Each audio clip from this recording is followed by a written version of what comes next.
Burkina Faso's government abandoned 600 children, most under 10 in Cuba, and this is the heartbreaking story of what happened. But interestingly, most people have never heard about this fascinating story, especially the country's deep brotherly ties with Cuba. You see, when Captain Thomas Sankara was assassinated, all that remained was his grieving family, a nation's and continent's broken dreams, plus 600 orphans in Cuba. But in my opinion, when the visionary captain took power through a military coup in 1983, it marked the country's only true independence, one that genuinely cared about its people. Listen, the man was a leader who believed that quality education was vital to a revolution, emphasizing that schools should empower children to be self-reliant,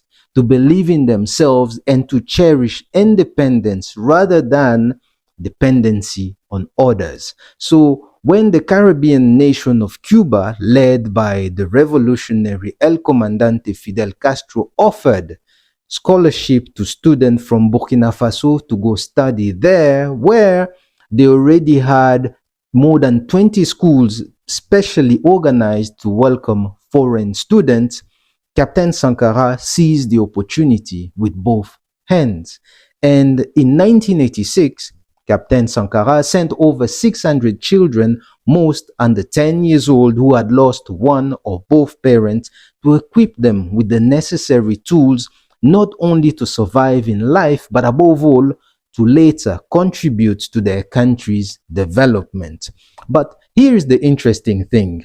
Many of the children had never left their villages, let alone the country, yet one day they embarked on a long journey to a completely different land, one with a new culture and language. Now, due to the political context of the time, the children had received a revolutionary education, which included learning a trade and military training on the side. But a few months later, after their arrival in Cuba, Captain Sankara paid them a visit, shook the hands of all the 600 children, and told them how much he needed their support to build a greater and better Burkina Faso. You see, this small yet meaningful gesture reassured them, inspiring and motivating the youth to give their best for their country and for the captain who believed in them. Listen, for an ordinary citizen on the African continent, even meeting ministers such as Minister of Agriculture or Sport is nearly impossible, let alone meeting the president. And when you see the presidential motorcades, which I have seen plenty in different countries across the continent, you don't even know which car to look because there are way too many unnecessary vehicles. And personally, I think I have better chances of seeing someone empty the Atlantic Ocean with a teaspoon before I ever shake hands with an active African president. Regardless of the country, I really don't mind. By the way, while all this was happening, Captain Ibrahim Traoré had not even been born yet. But back to the story. In October 1987, when Captain Thomas Sankara's life was brutally ended by troops led by Blaise Compaoré, one of his closest friends, and at the time he was the country's first minister, and it was him who had signed the official papers for the children to leave for Cuba. Now, keep that in mind because it's very important to this story. Anyways, initially, the Cubans did not want to officially tell the children that the captain had been assassinated. But eventually, 6 days later, they broke the news to them. However, remember, these were orphans already carrying the pain of losing their parents. Now, add to that the fact that they were far away from the continent and their families in the African sense, and now they had lost the very man who had given them a purpose, a seat in his vision to build a greater and better country. So as you can imagine, a devastating and unbearable grief settled in the heart of these young children, leaving them feeling abandoned, anxious, and alone all over again. I mean, this was despite the efforts of Cuban's teachers and educators to try to comfort them. But worse, these children were ostracized from their country because the new government feared they would seek vengeance, especially since they had received military training in Cuba. So as a result, the Compaorés government did everything in their power to make sure their lives was a living hell. They could no longer send or receive letters from their families for over 2 years.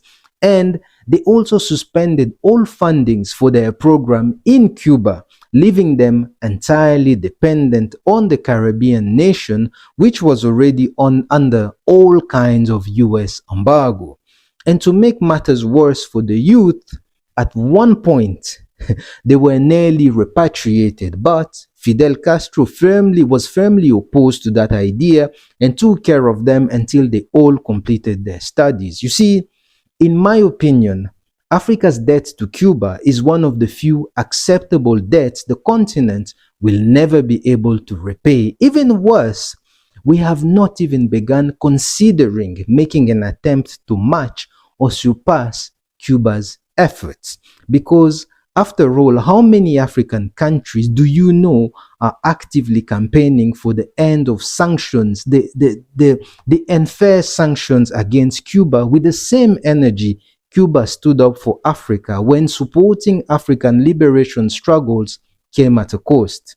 Anyhow, they eventually returned home but were marginalized, where many struggled to find work because they were known as Sankara's orphans from Cuba.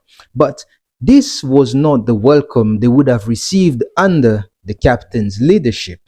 A man who actually had a vision and a plan to put their acquired skills and talent to good use. Instead, they were overlooked by a guilty, insecure, and criminal government that clearly had no plan for the country. Look, they they wanted power, but once they had it, they didn't know what to do with it.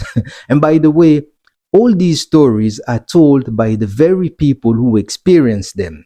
There is a whole documentary about this called Les Orphelins de Sankara, which means Sankara's orphans. And if you are interested, let me know in the comment section and I'll put you in the right direction with one that has English subtitles. Don't forget to like, share, and subscribe. I appreciate your support. We, ni nini?